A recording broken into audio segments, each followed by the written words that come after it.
so we're here at WB at E3, and we just checked out Shadow of War. Yeah, not even Shadow of Mordor anymore. Shadow of War. Last game, yeah. Last one. So tell us, what's the big difference between this game and the last game? Across the board, we've tried to improve everything, combat, movement, all that stuff. But the big things, the Nemesis system, really trying to push that as much as we can. The scale up to these huge fort assaults with the whole army supporting you.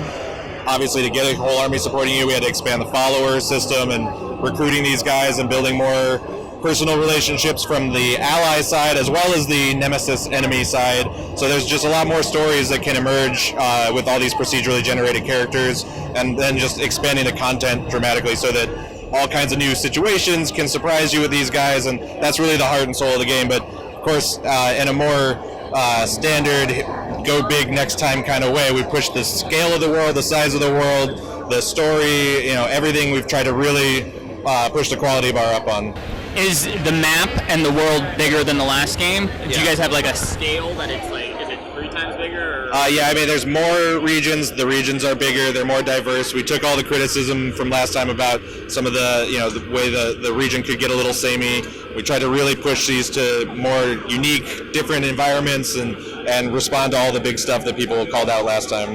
So we saw the Siege is what we got to play here. Are there any other new kind of like modes or things that you can do in the sequel? Well, the open world is just full of new activities, so there's a ton of different stuff you can decide to do. I mean, even just building up to those fort assaults, there's all kinds of ways you can approach that. So, one of my favorite little pet features that I'm excited about is like being able to tell a guy to go become a spy, where he goes and does a proving mission where he goes into the pits and fights, and you can't actually get involved. He has to do it on his own to legit become a spy. If you're there helping him, then they know, right? But watching those guys duel it out, and around the office, we can basically just run a bunch of orc fights and bet on them, and it's just fun seeing that all their personalities come out and the traits and the strengths and the weaknesses match up against each other.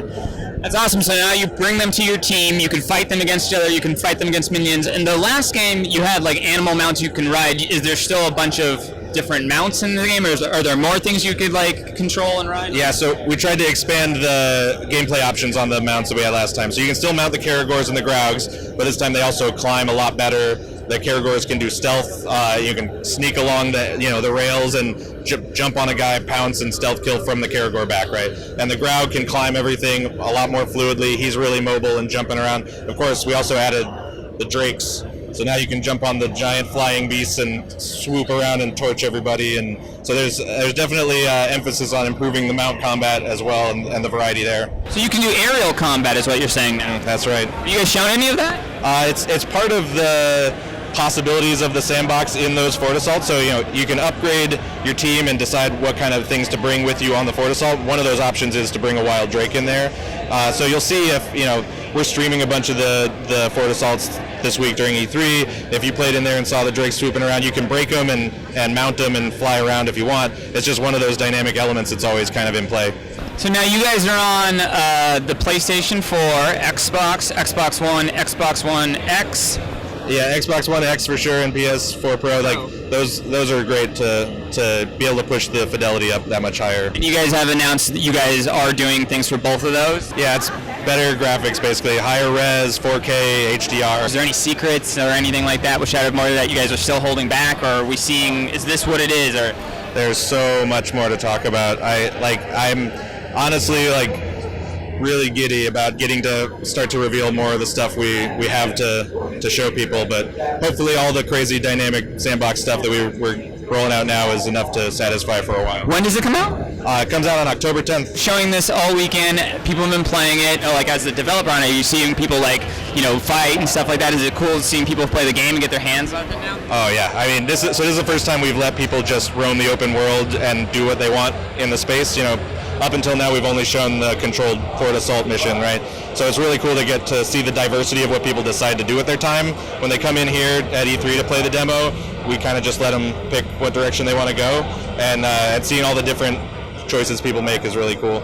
Did you guys announce if you are doing any type of season pass or anything like that? Yeah, so included in the higher tier editions, like the standard edition is normal price, but then there's the gold edition is I think $99, and that includes all the DLC. So we've announced playing as the Blade of Galadriel, one of the characters we just revealed this week for one of the DLCs. And so, yeah, there's a couple of big story expansion things that'll come along, as well as new tribes to the orcs that will sort of expand the sandbox dynamics. Awesome. Now, we just played it. I loved it. I loved the first game. The one thing I do wish to see, maybe not in this one, I don't know, or maybe it will be one of your secrets, but have you guys thought about co-op or anything like that? We're really focused on trying to polish a badass single-player action-adventure game, but of course there's lots of fun ideas to do interesting things like that. We'll see. Maybe Shadow of World.